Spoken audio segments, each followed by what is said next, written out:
القرآن على جبل لرأيته خاشعا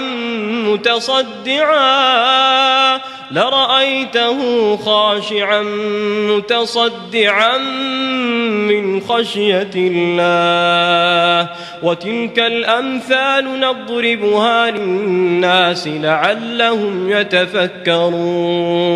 Kita dah kembali ke hari Isnin.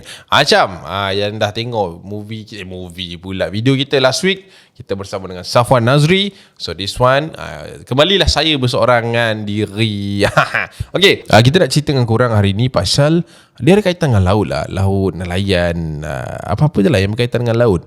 Cuma on this side Acap tak ada tahu lagi nak letak apa, nak letak nama besarnya apalah. Kalau macam laut macam pelik sangat kan, nelayan pun boleh, tapi korang enjoy je lah kan. Alright, so cerita ni memang berkaitan dengan laut. Kita tak tahu luas laut tu luas mana dan sebagainya, ujung ke ujung sampai mana kita tak tahu. Ada banyak cerita kat situ. Korang yang dah tengok video ni, tengah tengok, jangan lupa, ada yang dah bagi tahu, Cap, aku dah live video kau lama tapi tak tekan subscribe. Bantulah, tekan sekarang. Dah tekan. Okay, mantap. Alright, jangan lupa tekan like juga, lepas tu komen kat bawah. And jom kita lain intro macam biasa. Let's roll it.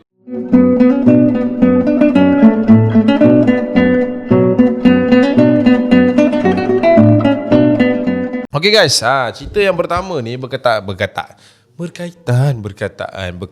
siapa berkataan tu? Okay, berkaitan dengan sekumpulan kawan-kawan lah. Biasa kita kalau duduk kampung ni, kawan-kawan yang biasa nak buat nakal sama-sama ni ramai kan. So yang ini bukanlah rakan-rakan sebaya dia, cuma korang mesti kan ada member-member yang suka lepak dengan pakcik-pakcik, orang yang lebih dewasa lah. Alright, sama juga macam cerita Mamat ni. Nama dia Razak. Walaupun nama dia macam nama pakcik, tapi nama dia baru berusia 25 tahun. Dia sendiri tulis kat sini, walaupun nama aku macam pakcik, tapi aku baru berusia 25 tahun. Bukan aku cakap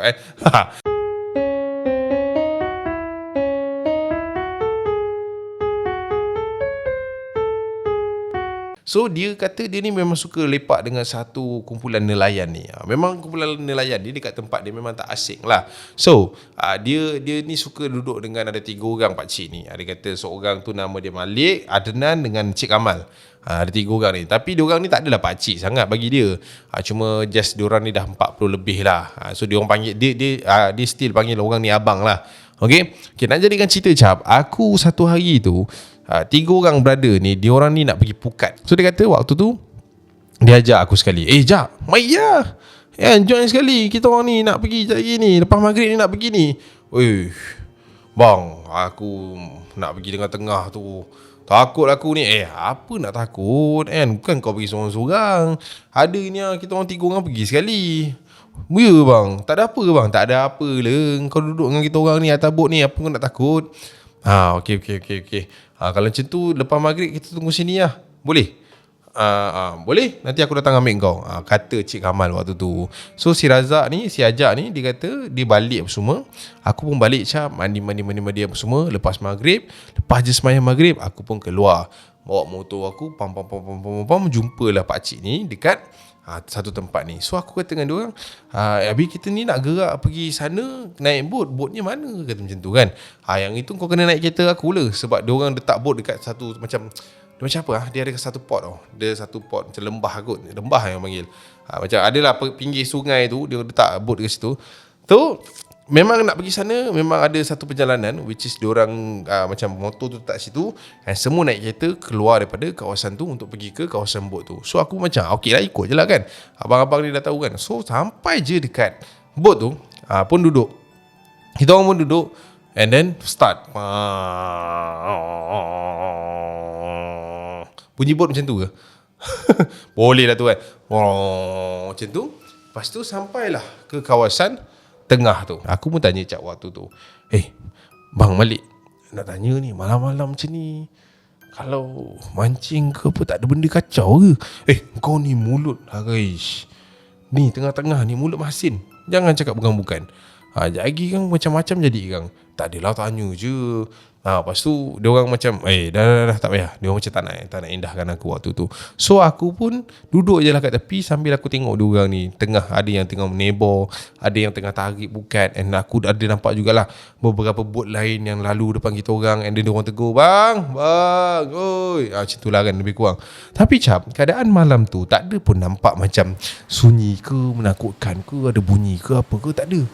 Aku macam duduk je lah kan. Aku pun duduk, tengok je lah, tengok apa dia orang buat. Lepas tu tiba-tiba Abang Adnan ni cakap dengan aku, sekejap, kau nak try ni, tarik buka ni. Boleh ke bang? Senang ke bang? Senang je, kau tarik, kau sentap sikit. Takut tersangkut kan, apa ni, batu karang ke apa bawah ni, kau tarik je. Okey, boleh cuba. Macam ni. So aku pun bergerak cap daripada belah sini and pergi ke hujung bot belah sini, sebab Abang Adnan belah sana lah. So aku pun bangun waktu tu pergi ke sana, and then dia pun dia ajar aku lah. Dia gulungkan aku punya tangan dengan pukat tu, and then dia suruh aku tarik. So tak fikir apalah, benda baru kan aku belajar. So, aku pun excited. Tarik, pum, naik atas. Dapatlah selonggok juga cap ikan waktu tu. Happy gila, tak happy kan. So dia orang macam, okay, menarik kan. Dah berjaya satu benda ni. So waktu tu aku nampak Abang Malik pula tarik pukat dia, dapat. So aku macam, bang, bagi aku buat bang. Dekat Cik Kamal lah. Cik Kamal ni yang paling tua sekali kat situ. So aku macam nak try lah buat dekat dia punya kan, mesti paling besar kan. So Cik Kamal kata, mari sini buat. Lepas tu aku pun pergi kat tengah-tengah bot tu. So aku daripada sini pergi sini, and then aku dah tengok ni dah dapat, aku nak try lagi. Aku pergi ke tengah-tengah tempat Cik Kamal tu. Okay, tapi pukat Cik Kamal dia macam besar sikit. So aku kena tarik ke belakang lagi, and aku kena tarik banyak sikit. Bukan pusing tu, tak, dia benda lah tu, jaring tu. Okay, aku pun ambil position cap dalam keadaan yang kekuda kan, berdiri kekuda, and ada dua brother ni kat sini, Adnan dengan juga Malik kat sini, Cik Kamal kat belakang aku. So aku pun sentap, berat. Pas aku pandang Cik Kamal, asal berat sangat ni? Boleh, try. Bismillah. So aku pun Bismillahirrahmanirrahim. Aku pun sentap cap, pop. And waktu aku sentap tu, aku dengar bunyi macam berderai, kau tahu tak, dalam air tu. Dia bunyi macam shh. Macam tu. So aku macam, alamak, putus ke apa kan. Aku pun jengah kepala untuk tengok pukat tu, is it putus ke tidak. Sebab aku dah tarik tadi, tak boleh. And aku dengar bunyi. So aku pun pegang pukat tu, and aku jengah tengok. And bila jengah tengok tu cap, tiba-tiba tangan aku ni, kan ada pukat kan, kena tarik. Maksudnya ada benda daripada bawah tarik pukat tu, aku pun jatuh waktu tu, hilang imbang, and dan aku jatuh ke bawah. Aku terpijak dekat hujung bot tu, terbalik cap bot tu. Mana sebelum aku jatuh tu, aku nampak tiga-tiga yang lain ni, pakcik-pakcik yang lain ni pun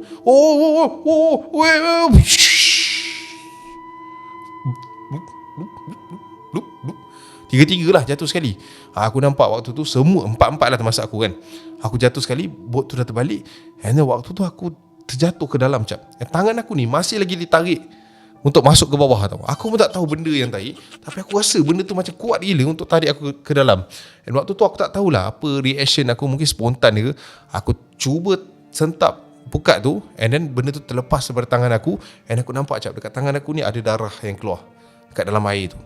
Tapi sambil tu cap, aku buat tindakan tu, aku nampak dekat ujung mata aku ni, bila aku buka dalam air tu, aku nampak ada yang kaki dia tengah naik, tengah terkapai-kapai, and aku nampak dekat ujung dalam lebih kurang macam contoh aku kat sini ada orang, depan ada orang yang tengah macam menggelitik lah kan dalam air tu kan. And aku nampak dekat belah belakang aku ni, dekat belah hujung sekali tu, aku nampak ada someone tengah jatuh ke bawah. And aku pun wara lah kan, siapa pula tu kan, lemas ke, sebab aku tak nampak siapa yang ada kat dalam tu. So aku pun berenang masuk ke bawah macam untuk pergi ke tempat jatuh tu. Tapi bila aku makin lama dekat, aku dah tak nampak dah bayang ke mana orang tu jatuh ke bawah. So waktu tu aku pun dah start panik, and aku cuba untuk naik ke atas. Aku berenang, and aku tak nampak cat atas tu gelap gila. Dia macam aku jatuh dalam sangat dah. Tapi aku rasa macam kejap je kan, tapi gelap gila cap waktu tu. Memang tak boleh buat apa-apa. Aku try pergi kiri ke kanan, tapi still tak jumpa permukaan atas. Sampailah aku nampak ada air yang berkucak ke atas kepala aku waktu tu. Dia macam ada percikan air lah. Dan aku pun jengurkan kepala dalam keadaan yang tak nampak sangat kabur. Dan aku waktu tu macam pemandangan tu macam kena blok tau. Air kan. Aku tengok macam tu kat atas. Bila aku tengok ke atas, Cap, aku nampak ada tangan yang tengah macam cari tau. Dia celup sini, dia celup sini, dia celup sini, dia celup sini. And waktu tu aku tak tahulah daripada mana datang keberanian aku. Aku terus nak angkat tangan tu, aku capai tangan tu, and then aku rasa macam aku kena tarik naik atas waktu tu. Bila aku ditarik naik ke atas, waktu tu aku terdengar suara Abang Adnan. Allahu Akbar, Alhamdulillah. Ma, ambil ni, Mal, angkat Mal, tarik Mal. Dia kata macam tu. And bila aku macam buka mata waktu tu, Cap, aku dah lemah, tapi aku nampak yang tarik aku tu adalah Cik Kamal. And diorang baringkan aku dekat atas bot tu. Waktu tu aku rasa dada aku memang sesak gila. And aku rasa macam mata aku memang nak padam je. Tapi aku tak tahulah siapa yang tekan dada aku sampai aku tersedak. And aku buka mata, Cap. Aku buka mata, aku tengok kiri kanan, gelap gelita. Aku tengok waktu tu bot tu dah ada lah macam tempat asal yang aku jatuh tadi tu. Tapi apa yang aku pelik, Cap, waktu tu, aku tengok ketiga-tiga abang tu, dia orang kering, Cap. Tak basah langsung, Cap. So aku macam, Bang, bukan abang jatuh sekali ke bang saya? Kau jap, mana ada kau je tadi kena tarik dengan apa, tiba-tiba masuk dalam tu. Panik kita orang ni, duk cari kau ni, ke kiri ke kanan ni. Ini pun kau nampak dah jauh dah ni, kita orang cari kau ni. Siap baik nampak tangan kau terkapai-kapai tadi. Saya jatuh bang, saya je. Dah, kau rehat di sini, waktu tu Abang Amal pegang dada aku, dia orang usap apa semua. Dan tak apa. Apa yang aku dengar last waktu tu, Cap, dia orang kata balik macam tu. Dan aku tak sedar sangat, tapi aku rasalah badan aku diangkat, dimasukkan ke dalam kereta dan sebagainya. Dan aku dibawa ke hospital yang berdekatan waktu tu. And 4 hari juga aku kena tahan ward disebabkan air masuk banyak dekat dalam badan aku tu. Tapi sampai ini, Cap, benda ni walaupun dah 3-4 tahun berlaku, dan still aku tak dapat tahu apa benda yang terjadi sebenarnya malam tu.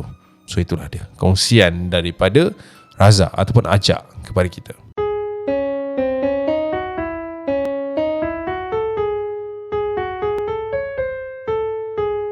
Okay guys, itu cerita yang pertama. Alright, so sekarang kita nak cerita dengan korang tentang cerita yang kedua ni. Cerita kedua ni saya rasa first time saya dengar berkenaan dengan satu kapal kargo. Dia ni merupakan seorang navigator tau. Nama dia Hairi. Dia ni ditugaskan untuk mengikuti satu perjalanan kapal daripada Port Johor sehingga ke shipping cargo daripada Johor Port ke Shanghai, China kan. Dia nak kena pergi sana ambil barang lah. Lepas tu ada something yang berlaku, and kejadian ini berlaku pada tahun 2007. Lama dah. Okay, dia ni bukan kali pertama masuk ke dalam perairan ini. Bukan first time lah masuk ke Laut Cina Selatan ni kan. Dia orang dah biasa nak navigator. Dia orang kena tahu what is kat depan, what is kat belakang, what is kat kiri, what is kat kanan, angin datang dari mana, bacaan air, bacaan laut, condition laut, air, gelombang, ombak, semua benda dia kena take note. That is apa dia kena buat lah waktu tu. And dia ni ada seorang pembantu.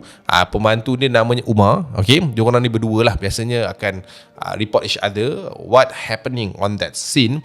So dia orang ada team dia orang juga menurut Hairi. Okay, Cap, aku nak cerita dengan kau benda yang aku rasa something yang mungkin tak semua orang lalu. Of course, Cap, aku nak cakap dengan kau siang-siang, orang yang ikut kapal kargo, tak kisahlah, bukan kapal perang lah ini kapal nak pergi ngantor barang lah. Tak kisahlah kau custom ke, kau NGO ke, apa-apa je, tapi melibatkan laut, Cap. Laut ni kita tak tahu, Cap. Kadang-kadang dia tenang, kadang-kadang dia rasa nak makan kita. Kadang-kadang kapal yang besar tu pun kau rasa nak terbalik, bergegar, itu biasa, Cap. So aku ni ada something yang waktu tu bukan kata tak berani, cuma aku ni cepat cuak. Okay, 2007 aku waktu tu, aku tak tahulah, masa daripada Johor Port nak pergi ke Shanghai tu, aku dah rasa lain macam sebenarnya nak naik tu. Dia rasa berat hati waktu tu. And aku pun waktu aku borak dengan tunang aku sebelum aku naik kapal tu, aku pun rasa tak sedar hati. And aku cakap benda-benda yang tak patut cakap kat dia kan. Tapi yalah, nak buat macam mana, tugas. So aku pun naik. And aku ingat lagi waktu tu Captain Hamid yang conduct kapal tu. Okay, so aku pun naik navigator apa semua, aku check data, aku check radar, semua benda okay, bacaan angin okay, bacaan ombak lain semua okay lah. So dalam beberapa jam, lama juga sebenarnya atas kapal tu, baru kita orang akan sampai ke Shanghai. And of course, apa je nak buat kat kapal tu, kita kena teliti. Lebih kurang 3 ke 4 jam cap perjalanan kapal itu bermula. Waktu tu aku tengah cek sistem kapal. Aku tengah cek usah. Tiba-tiba aku punya assistant Umar naik. Bang, aku nak cakap sikit bang. Kenapa? Abang, aku tadi tengok laut. Aku tengok radius lebih kurang 1 kilometer. Ada kapal lain lah bang kat laluan kita. Oi, ya kau? Ya bang. Kapal tu macam mana? Tak perasan lah, tapi nampak besar lah. Sebab kabus abang kan, so tak nampak sangat lah. Tapi besar lah, macam kita lah lebih kurang. Kapal kargo juga ke? Mungkin abang kena bagi tahulah tower atas. Sebab takut kan dah dekat kan susah kan. Okay, terima kasih mak. Okay, sama. So aku pun waktu tu angkat telefon.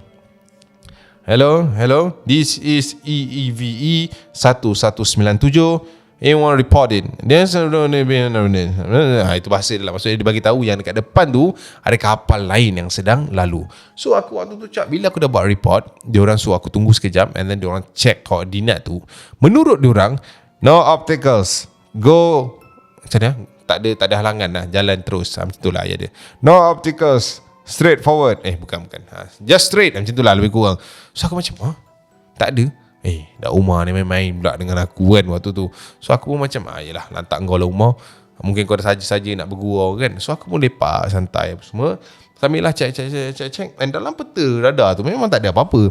So that's why aku confident. Bila dah 1 kilometer tu makin kurang, jadi 700 meter, 500 meter and 400 meter, tiba-tiba waktu tu lebih kurang dalam radius 300 meter pandangan aku nampak ada satu kapal besar macam kapal kita orang, and dia macam stop kat tengah-tengah tu. Lepas aku macam, ini yang Umar nampak tadi ke? Lepas aku panggil Umar. Lepas tu Umar tu naik. Ya tuan, kapal tu tak gerak apa tadi ke? Tak bang, dah dekat tu bang. Okay, tak apa, aku bagi tahu kapten pasal benda ni, and kau terus suruh dia orang standby. Kita kena ubah haluan. Aku rasa tak boleh ni nak lalu ni. And waktu tu aku macam on the way lah nak pergi ke kapten kan. Tapi sambil tu aku nampak condition kapal tu dia dah tak center tau macam ni. Aku nampak kapal tu kat tepi dia ada warna-warna hitam sikit, macam minyak. And kapal tu dah macam ni lah. Dah macam ni. Dah separuh, bukan separuh lah, bukan Titanic, tapi dia dah naik. I mean like kalau paras air laut, kapal mungkin tinggi ni, air tu contoh lah kan. Tapi kapal tu punya laut kat sini dah. So benda tu dah sengit lah. Aku cakap ini kena bagi tahu kapten ni. So aku pun pergi ujung sana jumpa kapten. Bagi salam sebagainya. Kapten, saya rasa kita kena ubah route ni, ubah jalan kan. Kapten tanya kenapa? Ada kapal kapten kat depan tu. Takut dia datang bertemu dengan kita nanti susah. Si kapten pun diam. Dia pandang aku, dia diam. Dia pun usah, dia macam tinjau lah. Kapal mana kamu ni? Tu dah lagi 200 meter, mungkin kapten tak nampak. Lepas tu kapten tu bangun, and dia tinggalkan aku kat kawasan tu, and dia berjalan menuju ke kawasan yang aku pergi tadi. So aku pun terhegeh-hegeh lah nak pergi ikut dia daripada belakang. And bila aku sampai kat situ, aku tak nampak pun dia observe apa-apa. Dia sampai, dia tengok depan, and dia patah balik kat aku. Dia cakap, jalan je terus, tak payah layan, buat tak tahu je. Aku macam apa yang jalan terus ni? Jalan terus aku hentam lah kapal tu kan. And waktu tu kapal kargo kami ni dah mula berhenti perlahan-lahan waktu tu. So aku pergi kat Kapten, sure Kapten nak kena tak nak stop ke, tak nak tukar haluan ke, terus ke?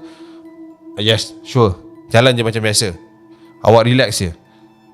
Baik Kapten. So waktu tu aku pun turun ke bawah, and then untuk bagi tahulah ke orang-orang kat situ supaya jalan je macam biasa. Tapi waktu aku nak sampaikan arahan tu, aku nampak kapal yang tadi separuh tu dia dah jalan tau. dia dah start jalan menuju ke kapal kita orang. Of course lah, kalau dia jadi keadaan macam tu, apa je kau fikir kan? Mesti ni tak lanun ni, tak apa dah ni kan. Cuak lah masing-masing. Waktu tu Umar pun naik ke atas. Macam mana ni bang? Macam mana ni? Tak apa bang, kau relax. Aku call tower sekarang, aku cakap dengan dia, aku bagi tahu dia yang kat depan ni ada kapal kita. Okay, aku pun bagi call tower, and tower jawab. Aku bagi tahu, okay, ini kita sekarang ada opticals kat depan 200 meter, and opticals tu datang mengadakan ni. Awak apa action dia? Ni copy kan, contoh macam tu. So waktu tu tower masih lagi cakap tak ada opticals kat depan, tak ada masalah kat depan, lalu je dia kata macam tu. Aku jadi tak puas hati lah. Aku cakap dengan Umar waktu tu, Ma, kau pergi tengok sekarang nombor siri kapal tu, aku nak report so dia orang tahu kapal siri mana yang ada kat depan kita ni. Okey bang. Umar pun turun. Dan bila Umar turun, aku pun buka lah tingkap tu untuk dengar suara dia kan. Dan aku dengar Umar jigit daripada bawah. Bang, EVE 9145. Okay. Hello. We are reported that EVE 914. Aku waktu tu macam tersentak. Macam E145. Aku pun buka lah tingkat tu balik. Umar, bagi nombor kapal depan, bukan kapal kita. And Umar lari ke atas, and then dia bagi tahu balik, EVE bang 9145. And waktu tu aku nampak Kapten turun. Kapten tanya, kenapa? Apa masalahnya ni? Tu Kapten datang daripada depan tu. Dia orang tiru nombor kita, Kapten. Dia orang nak rentam kita tu. Dah dekat tu, Kapten. Apa ni? Apa pasal ni? Kenapa ni? Kenapa kalut sangat awak ni? Cuba istighfar. Tutup mata, istighfar. Aku, Umar, dua-dua tutup mata. Kita orang dua-dua istighfar. Buka mata. Aku dengar suara Kapten. Cuba kau tengok, mana kapal kau tu? Memang tak ada, Syab. Aku buka mata, aku tengok kat laut tu panjang gila. Mana ada kapal? Tak ada. Tu Kapten cakap, atas laut ni macam-macam kita boleh nampak. Jangan panik. Ni semualah punca ni. Awak panik, awak tak selawat. Ini ialah punca dia ni. Macam-macam boleh jadi ni. And ada seorang ni, nama dia Fuad. Dia naik ke atas, and waktu tu dia bagi tahu Kapten yang ada kebocoran minyak berlaku dekat bawah deck kita orang. Dan waktu tu Kapten turun ke bawah and pergi check, and aku pun turun check, pergi ikut Kapten, and aku nampak lah ada minyak melimpah-limpah kat situ. And waktu tu aku macam tersentak macam. Aku tak tahulah, sebab visual aku nampak tu waktu tu minyak dan kapal tu dah macam ni. So aku tak tahu what is going on. But lepas tu adalah kita orang macam tahu, dia jadi macam terdiam semua orang waktu tu Kapten pun arahkan supaya kita ni pusing balik ke arah yang lain, sebab port yang paling dekat menurut apa yang aku tengok waktu tu adalah port di Ho Chi Minh, Vietnam. So kita orang dah sampai ke area situ. So kita orang kena pusing lah pergi Ho Chi Minh dulu untuk pergi baiki kapal dan sebagainya. Dan perjalanan after tu goes well lah. Dan masa berhenti tu pun aku ada tanya Kapten pasal benda ni. Kapten cakap benda ni biasa sebenarnya dekat dalam kapal ni. Macam-macam boleh nampak, kita overthinking, kita penat dan sebagainya. But yeah, everything could happen. So itulah dia guys.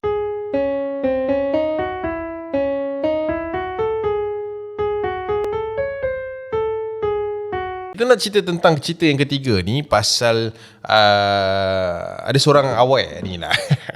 Dia awal lah, umur dia 26. Okey, sebaya saya lah kan, 26. Okey, nama dia Hanim.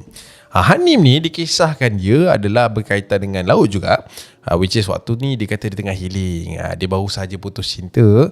Mungkin kepada siapa-siapa yang nak try Hanim, boleh hubungi di 0139532255. Tak.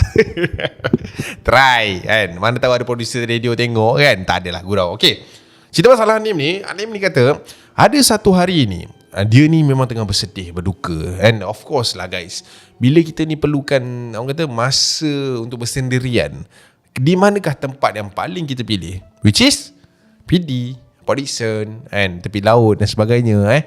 Dia kata ada satu kejadian ni yang buatkan diingat sampai sekarang. Okey, kejadian ini berlaku ketika waktu tu almost maghrib lah, almost senja lah waktu tu. Okey, aku ni tak tahulah waktu tu memang mood ni nak berjalan seorang-seorang. Pantai tu kau tahu kan, pantai PD ni bila cuti sekolah kan penuh orang kan. Bila tak cuti sekolah tu macam sendu-sendu, ada orang sikit-sikit. And aku pergi waktu tu hari Selasa cap.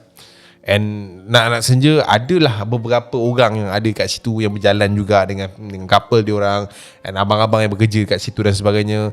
So aku pun tak lepaskan peluang untuk ambil angin berseorangan diri dekat situ.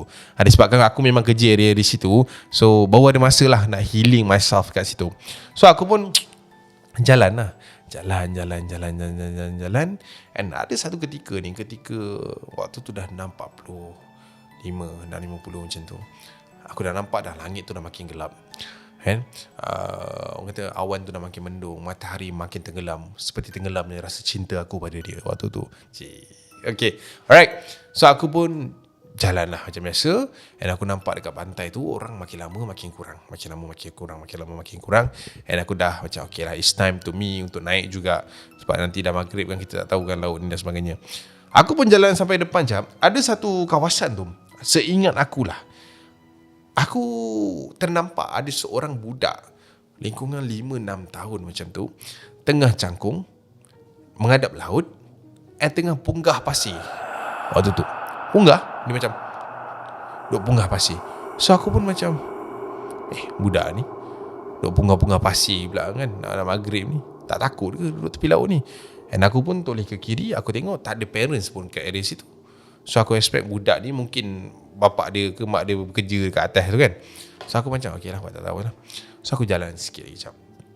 Ke depan. Waktu tu aku nampak ada seorang kakak ni, 30-an macam tu, baju warna merah, tapi baju dia macam orang lepas mandi ke, tahu tak?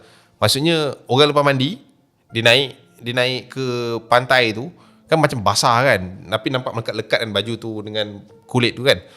Sama, menghadap ke laut, rambut dia pendek, and dia buat benda yang sama budak tu buat tadi, punggah pasir tu. Aku macam aku pun toleh belakang aku tengok budak tu. Nampak lah daripada pandangan jauh aku, ni ke mak dia kan, ada aktiviti apa macam ni, buat macam ni kan. Biasanya kalau mak ke anak ke buat sebelah-sebelah lah, ini seorang sana seorang sini, kenapa kan? So aku macam lantak kau orang lah, healing, tak fikir pasal orang lain dah. Jalan terus panjang kan, kau tahu kan PD tu kan panjang. Waktu tu aku dengar bunyi laut yang macam tu kan. Pandangan aku kosong ke depan jalan. Dalam pandangan aku kosong ke depan, mata aku ni macam melegek sikit ke kiri. Dan waktu tu cap, aku nampak ada seorang budak kecil tengah ponggis pasir kat situ. Aku macam, aku toleh aku tengok, ini budak tadi, budak yang kat belakang tadi. Pasal aku pun toleh. Bila aku toleh cap, aku nampak kakak tu kat situ lagi tengah ponggis pasir, tapi pandangan ke hujung sana aku dah tak nampak budak tu dah. Macam budak ni lari ke kan, aku tak perasan ke apa kan. That's why aku rasa macam aku mengelamun lah. So mungkin budak ni dah pindah tempat ke apa. So aku macam tak risau lah kan. Macam ponggis pasir lagi. Aku tengok jam waktu tu dah nak pukul 7 lah. Dah pukul 7 lah, slightly lah, 6.58 macam tu. So aku macam okay lah, lantak kau orang lah. Aku pun naik.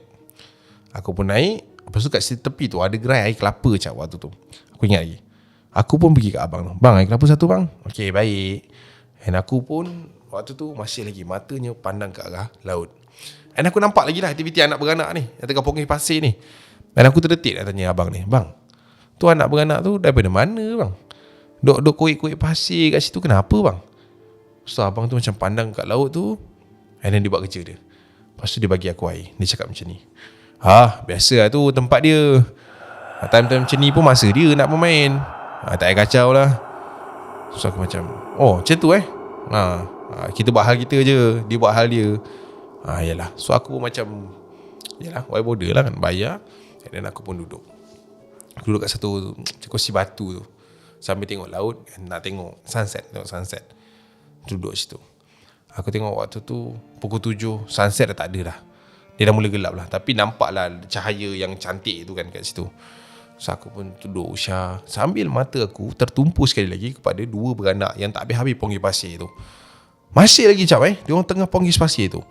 And waktu tu sama-sama kawasan lampu yang ada kat area situ, aku nampak budak kecil ni tadi, dia dah macam settle pongkis pasir tu, and then dia berjalan menuju ke mak dia, yang kakak tu tadi. Aku cakap, oh mak dia, betul lah mak dia. So aku pun santai lah kan. So aku tengok mak dia pun daripada cangkung berdiri dah, and then dia macam anak dia datang kat tepi, dia pegang tangan anak dia. Oh aku cakap, okay dia orang nak balik lah tu. So aku pun minum air, termenung, tengok dia orang nak gerak balik kan. Tapi jap, yang buatkan aku tersentak waktu tu, dia orang bukan jalan ke belakang, dia orang jalan ke depan jap, which is laut dah. Jalan ke depan. Aku cakap, apa jalan ke depan ni kan. Aku macam, nak celup kaki kat air ke kan, nak jalan-jalan pula ke. And aku nampak dia makin jalan makin depan, and sampai ke tengah hilang. Aku nampak ada satu ombak tu datang, hempas dia orang dekat bahagian tengkuk dan ke atas, dan hilang. Aku macam apa mak dia macam tu, dia reaction macam tu. Aku macam dan aku pergi kat kedai air kelapa abang tu tadi. Cakap, bang tu bang, anak beranak tu tadi masuk laut bang. Oh tu aku cakap, ya kau. Dia kata, mana tu bang, yang saya nampak tadi tu bang. So abang tu cakap lah, tak payahlah pergi sana, tak ada apa pun. Ya bang, saya nampak bang, anak dengan mak dia tu jalan pergi sampai tengah laut. Lepas tu ada laut tu, ombak tu masuk, hilang terus bang. Jomlah bang, kita tengok ke apa. Aku pun tak tahulah, tak semena-mena pergi tariknya tangan brother tu, and berlari turun semula ke arah pesisir pantai tu, and pergi ke kawasan tempat lubang yang diorang duk kuih-kuih tu. And bila aku sampai sana, of course lah tak ada apa-apa. And kawasan yang dikuih tu, air dah laut tu dah timbus lah tempat tu. Aku cakap, kat sini bang tadi saya nampak dia kuih-kuih pasir, saya nampak dia jalan sampai depan, lepas tu hilang. Lepas tu abang tu macam, ya dia kuih kat mana? Sini bang, sini. And bila aku tunjuk dekat kawasan tu, aku nampak kat situ ada satu botol kecil tau, warna kaca lah, warna putih ke ni. Dan kat dalam tu macam ada akar kayu. So aku pun tunduk, aku tengok, aku macam tertarik lah, sebab dekat lingkaran tu ada lingkaran warna kuning tau dekat area situ. Lepas tu aku cakap, bang ni apa bang? Aku cakap dengan abang tu. Abang pun tengok, ini dia cari tempat baru lah ni. Patutlah. Abang tu pun tunduk, angkat benda kaca tu tadi, dia baca bismillah, lepas tu dia baca ayat apa dah, dia baling balik dalam laut tu cap.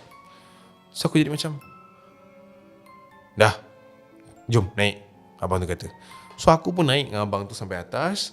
Abang tu cakap dengan aku, balik, jangan turun lagi ke bawah. Ini masa dia ni. That's why dekat pantai ni, maghrib memang tak ada orang jalan. Balik. Dia kata macam tu kat aku. So aku macam, baik bang. So waktu tu aku pun balik ke rumah, mandi semua, nak tidur dia, macam terfikir-fikir kan apa benda yang aku nampak tu. But memang jelas memang nampak macam manusia dan sebagainya. Tapi aku tak berani nak confirmkan. Dan itulah kongsian yang aku nak kongsikan kepada viewers kau. So itulah dia guys, perkongsiannya daripada Hanim. Kita jumpa di video akan datang guys. I see you when I see you. Assalamualaikum. Wa'acaulo. Bye.